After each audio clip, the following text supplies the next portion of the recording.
ಈ ದಿನ ಗಣರಾಜ್ಯೋತ್ಸವ ದಿನ. ತಮ್ಮೆಲ್ಲರಿಗೂ ಗೊತ್ತೇ ಇದೆ,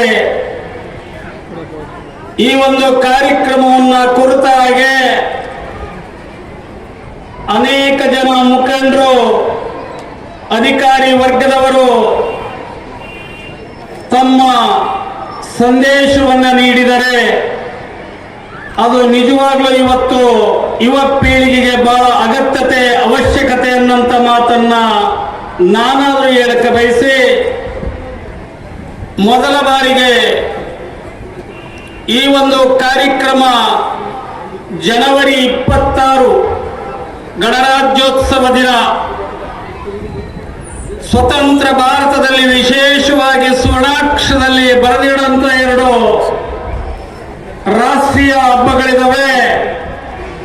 ಒಂದು ಆಗಸ್ಟ್ 15 ಸ್ವತಂತ್ರೋತ್ಸವ ದಿನ, ಮತ್ತೊಂದು ಜನವರಿ 26 ಗಣರಾಜ್ಯೋತ್ಸವ ದಿನ.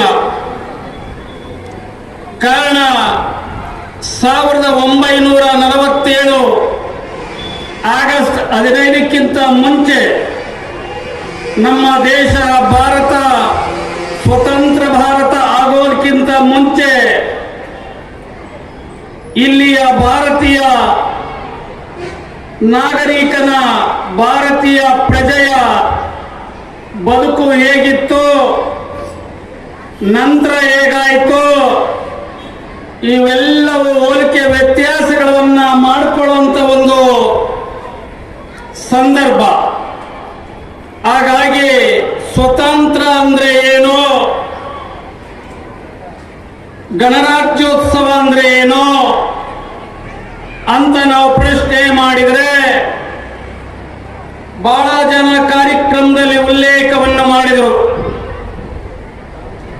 ಗಣ ಅಂದ್ರೆ, ಸಂವಿಧಾನ ಅಂದ್ರೆ, ಇದರ ಅಗತ್ಯತೆ ಎಲ್ಲವನ್ನ ಮೆಲುಕು ಹಾಕುವಂತ ಕೆಲಸ ಮಾಡಿದರು. ಕಾರಣ ಭಾರತ ಅನ್ನಂತ ಒಂದು ದೇಶ ಪ್ರಪಂಚದಲ್ಲಿನೇ ಒಂದು ವಿಶೇಷವಾಗಿರ್ತಕ್ಕಂಥ ಗುಣಲಕ್ಷಣಗಳನ್ನು ಹೊಂದಿರತಕ್ಕಂಥ ದೇಶ. ಇಲ್ಲಿಯ ಆಹಾರ ವಿಹಾರ ಇರಬಹುದು, ಧಾರ್ಮಿಕ ವಿಚಾರಗಳಿರ್ಬೋದು,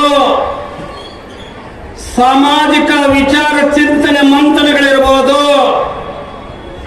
ಸಂಸ್ಕೃತಿ ಇರ್ಬೋದು, ಹೀಗೆ 10 ಹಲವು ವಿಚಾರದಲ್ಲಿ ಭಾರತ ದೇಶ ವಿಶಿಷ್ಟವಾಗಿರ್ತಕ್ಕಂಥ ಒಂದು ವೈಶಿಷ್ಟ್ಯತೆಯನ್ನು ಹೊಂದಿದೆ.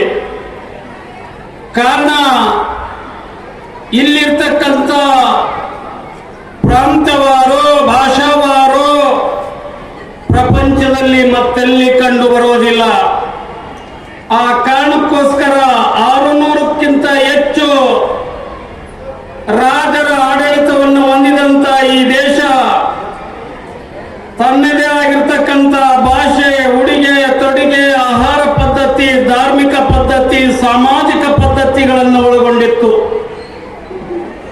ನಾವೆಲ್ಲ ಭಾರತೀಯರು ಅಂತ ಬೇಕಾದ್ರೆ ಇವನ್ನೆಲ್ಲವನ್ನು ಒಟ್ಟಿಗೆ ತಂದು ಸೇರಿಸುವಂತ ಕೆಲಸ ಸ್ವತಂತ್ರ ಭಾರತ ನಾಯಕರ ಮುಂದೆ ಇದ್ದಂತ ಒಂದು ದೊಡ್ಡ ಸವಾಲು. ಹಾಗಾಗಿ ಸ್ವಆಡಳಿತವನ್ನ ಮಾಡುವಂತ ಸಂದರ್ಭದಲ್ಲಿ ಸಂವಿಧಾನದ ಅಗತ್ಯತೆ ಇರ್ತದೆ. ಆ ಕಾರಣಕ್ಕೋಸ್ಕರ ಸಂವಿಧಾನ ಕರಡು ರಚನಾ ಸಮಿತಿಯನ್ನ ಮಾಡಬೇಕಾಗ್ತದೆ. ಅದರ ಜವಾಬ್ದಾರಿಯನ್ನ ಡಾಕ್ಟರ್ ಬಾಬು ರಾಜೇಂದ್ರ ಪ್ರಸಾದ್ ಅವರಿಗೆ ವಹಿಸ್ತಾರೆ. ಈ ಒಂದು ಸಂವಿಧಾನ ರಚನೆಯನ್ನ ಡಾಕ್ಟರ್ BR ಅಂಬೇಡ್ಕರ್ ಅವರಿಗೆ ವಹಿಸ್ತಾರೆ. ಇದೆಲ್ಲದೂ ತಮಗೆ ತಿಳಿದಂತ ವಿಚಾರ. ನಿಮಗೆಲ್ಲರಿಗೂ ಆಶ್ಚರ್ಯ ಆಗ್ಬೋದು, ಈ ಸಂವಿಧಾನ ಯಾವುದೋ ಒಂದು ನಿಟ್ಗಣ್ಣಿಗೆ ಬರೆದಿದ್ದಲ್ಲ, ಎಲ್ಲೇ ಒಂದು ಜಗಲಿ ಕಟ್ಟೆ ಮೇಲೆ ಕೂತ್ಕೊಂಡು ಬರೆದಿದ್ದಲ್ಲ.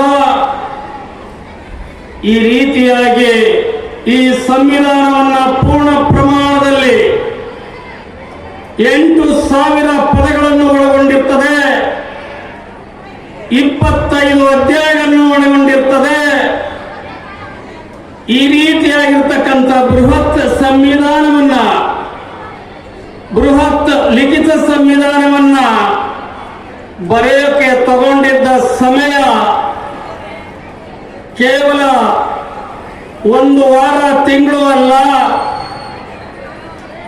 13 ದಿನ ಕಡಿಮೆ, 3 ವರ್ಷಗಳ ತಗೊಳ್ತದಂದ್ರೆ 2 ವರ್ಷ 11 ತಿಂಗಳು 17 ದಿನ ತಗೊಳ್ತದೆ. ಕಾರಣ ಇಷ್ಟು ಸುದೀರ್ಘವಾಗಿರ್ತಕ್ಕಂಥ ಕಾಲ ಬೇಕಾಗಿತ್ತೆ ಅಂತ ಕೇಳಿದ್ರೆ ಖಂಡಿತ ಬೇಕಾಗಿತ್ತು.